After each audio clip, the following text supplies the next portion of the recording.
Praise the Lord. నా testimony యూట్యూబ్‌లో పెట్టిన దగ్గర నుంచి చాలామంది నాకు కాల్స్ చేస్తా ఉన్నారండి. ఎందుకంటే చాలామందికి చేతబడి జరిగింది, చిల్లంగి జరిగింది అని చెప్పేసి ప్రేయర్ రిక్వెస్ట్‌గా అడుగుతా ఉన్నారు. నేను ప్రార్థన చేసినప్పుడు వారందరి కోసం దేవుడు నాకు ఇచ్చిన మాట ఏంటంటే, మార్కు సువార్త 10వ అధ్యాయం 19వ వచనం ద్వారా నాతో మాట్లాడిన మాట అది. ఇదిగో పాములను త్రేళ్లను త్రొక్కుటకును శత్రువు బలవంతుడి మీదను మీకు అధికారము అనుగ్రహించి ఉన్నాను అని చెప్పేసి దేవుడు వాక్యం సెలవిస్తుంది. మీరెవరైతే భయపడుతున్నారో, దిగులు పడుతున్నారో, నాకు మంత్రాలు చేశారు, తంత్రాలు చేశారని భయపడుతున్న వారికి ఈ మాట దేవుడిస్తున్న మాట అండి. మనం భయపడకూడదు, జిగులు పడకూడదు, జడియకూడదు. ఎందుకంటే శత్రువైన సాతాను మీద అంతటి మీద కూడా మనకు అధికారం ఇచ్చాడు దేవుడు. మీలో ఉన్నవాడు, నాలో ఉన్నవాడు, ఈ లోకంలో ఉన్నవాడు కంటే గొప్పవాడని ఆయన వాక్యం సెలవిస్తుంది. కాబట్టి మీరు మంత్రాలు చేశారని, చేతబడి చేశారని భయపడకండి ఈ రోజు నుంచి. ఎందుకంటే దేవుడు వాక్యం సెలవిస్తుంది కదా, శత్రు బలవంతుడి మీద కూడా మనకు అధికారం ఇచ్చాడని చెప్పేసి. అధికారం ఇచ్చిన తర్వాత మీరు ఎందుకు భయపడాలి? ఎందుకు బాధపడుతున్నారు, దిగులు పడుతున్నారు? చేతబడి చేస్తే ఏమవుతుంది మనకి? ఏమీ కాదండి. మన పెద్దలు అంటారు కదా, మంత్రానికి చింతకాయలు కూడా రాలవని. మంత్రానికి చింతకాయలు కూడా రాలనప్పుడు మీరు ఎందుకు భయపడుతున్నారండి? భయపడకండి. ఈ వాక్యాన్ని బట్టి మీరందరూ కూడా మీలో ఉన్న భయం పోనుగా యేసునామములో.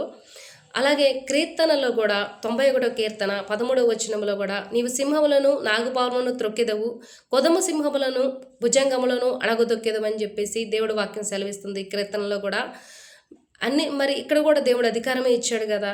మరి అన్నిటినీ మనం అణగదొక్కే శక్తిని, సామర్థ్యాన్ని, ఆ కృపను దేవుడే అనుగ్రహిస్తానంటున్నాడు. ఈ మాటను బట్టి కూడా మీలో ఉన్న భయం పోనుగాక యేసునామం ద్వారా. అలాగే మార్కు సువార్త 16:18లో కూడా, పాములను ఎత్తి పట్టుకుందువు, మరణకరణమైనది తాగినను నీకేమి మాత్రం హాని చేయదు అని ఆయన వాక్యం సెలవిస్తుంది.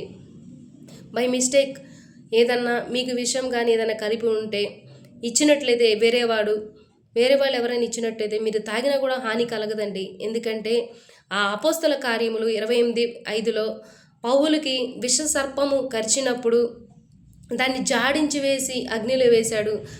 ఆయనకి ఏ హాని కలగదు అని చెప్పేసి దేవుడు వాక్యం సెలవిస్తుంది.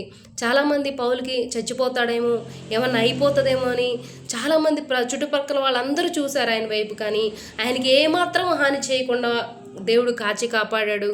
ఎందుకంటే దేవుడు పరిశుద్ధాత్మ దేవుడిగా పౌల్లో ఉన్నాడు కాబట్టి.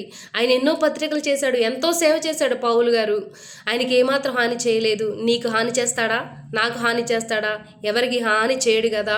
రోమపత్రిక 16:20లో కూడా, సమాధానకర్త దేవుడు సాతాను మీ కాళ్ళ కింద శీఘ్రంగా చితకు తొక్కిస్తాను అంటున్నాడు. మన కాళ్ళ కింద శీఘ్రంగా చితకు తొక్కిస్తాడు కదా. ఎందుకు భయపడుతున్నారు? పౌలుకి ఇచ్చిన అధికారాన్ని నీకు ఇచ్చాడు, నాకు ఇచ్చాడు. పరిశుద్ధాత్మ దేవుడిగా నీలో ఉన్నాడు, నాలో ఉన్నాడు. పౌలుకు చేసిన దేవుడు నీకు చేయడా, నాకు చేయడా? అందరికీ చేయగల సర్వశక్తిమంతుడు. ఆయన శక్తి ఎప్పుడూ తక్కువ కాలేదండి. ఆయన సర్వశక్తిమంతుడు. ఆయన బాహుబలం ఏమీ తక్కువ కాలేదు. నిన్ను రక్షించగలడు, నన్ను రక్షించగలడు. ఇజ్రాయేల్ దేవుడు కొనకూడో నిద్రపోడని ఆయన వాక్యం సెలవిస్తుంది. కాబట్టి ఆయన అప్పుడు ఉన్నవాడు, ఇప్పుడు ఉన్నవాడు, అనువాడు అయిన దేవుడు. కాబట్టి ఆయన శక్తిలో ఏమాత్రం మార్పు లేదండి. ఈ వాక్యాన్ని బట్టి మీరు యేసునామం పేరిట మీలో ఉన్న భయము, బాధ, బంధకం అని తొలగిపోనుగాక యేసునామంలో. మీ అందరి కోసం ప్రార్థన చేయాలని ఆశపడుతున్నానండి. ప్రార్థన చేస్తాము. మహాపరిశుద్ధుడా, మహాగణుడా, పూజనీయుడా, పూజారుడా, దేవా నీకే స్తుతులు స్తోత్రములు చెల్లిస్తున్నానయ్యా. మీ వాక్యం సెలవిస్తుంది తండ్రి. ఇదిగో పాములను త్రేళ్లను చితకు తొక్కడానికి శత్రువు బలమంతల మీద కూడా మీరు అధికారం ఇచ్చారని చెప్పేసి నీ వాక్యం సెలవిస్తుందయ్యా.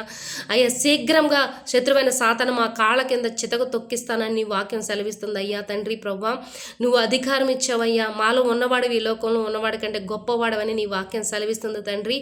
అందుబట్టి నీకు స్తోత్రములు చెల్లిస్తున్నానయ్యా. విశ్వాసం లేకుండా దేవుడికి ఇష్టడై ఉండుట అసాధ్యమని నీ మాట సెలవిస్తుంది తండ్రి. అయ్యా, మేము అట్టి రీతిగా ఉండకుండా నీ కృప ఉంచమని ప్రార్థిస్తున్నాను యేసు నామంలో. అయ్యా, ఈ మాటలు విన్నవారికి యేసు నామం పేరట మంత్రం నుంచి, తంత్రం నుంచి, చేతబడి నుంచి, చిల్లంగి నుంచి యేసు నామంలో విడుదల కలుగునగాక. భయపెట్టే ఆత్మ, భ్రమ పెట్టే ఆత్మ వారిని విడిచి పొమ్మని ఆజ్ఞాపిస్తున్నాను యేసు సర్వశక్తి గల నామంలో. అయ్యా, ఇప్పుడు ఈ క్షణమే విడుదల కలుగునుగాక యేసు నామంలో. అయ్యా తండ్రి, ప్రతి ఒక్కరికి శత్రువైన సాతాను మీద అధికారం కలుగునుగాక యేసు నామంలో ప్రభువా. అందుబట్టి నీకు స్తోత్రములు చెల్లిస్తున్నాం తండ్రి ప్రభువా. కృప చూపించండి, సహాయం దయచండి అయ్యా. నా తండ్రి ప్రభా నీకు స్తోత్రములు చెల్లిస్తూ అయ్యా, మీ వీడియో చూసిన వారందరికీ ఇప్పుడే ఈ క్షణమే విడుదల కలిగించినందుకు దేవా నీకే స్తోత్రములు చెల్లిస్తూ, ప్రతి ఒక్కరిని కూడా నీ సిలువ చోటన మరుగుపరుచుకున్నందుకు నీ స్తోత్రములు చెల్లిస్తున్నాను తండ్రి. నీ సిలువ త్యాగం వారికి గుర్తుండదు కాక అని ప్రార్థిస్తున్నాను తండ్రి ప్రభా అయ్యా. అందుకు బట్టి నీకే వేలాది కోట్లాది కృతజ్ఞతాస్తుతులు స్తోత్రములు చెల్లిస్తూ, ఈ ప్రార్థన మీ పాదసని చేర్చుకోమని, ప్రతి ఒక్కరికి విడుదలిచ్చినందుకు నీకే స్తోత్రములు చెల్లిస్తూ, నీకే ఘనత మహిమ ప్రభావాలు పొందుకోమని సర్వశక్తి మంత్రుడైన నజరేయుడైన యేసుక్రీస్తు సర్వశక్తి గల నామంలో ప్రార్థించి పొందుకొని వేడుకుంటున్నాం తండ్రి. Amen, amen. Praise the lord అండి. Thank you so much.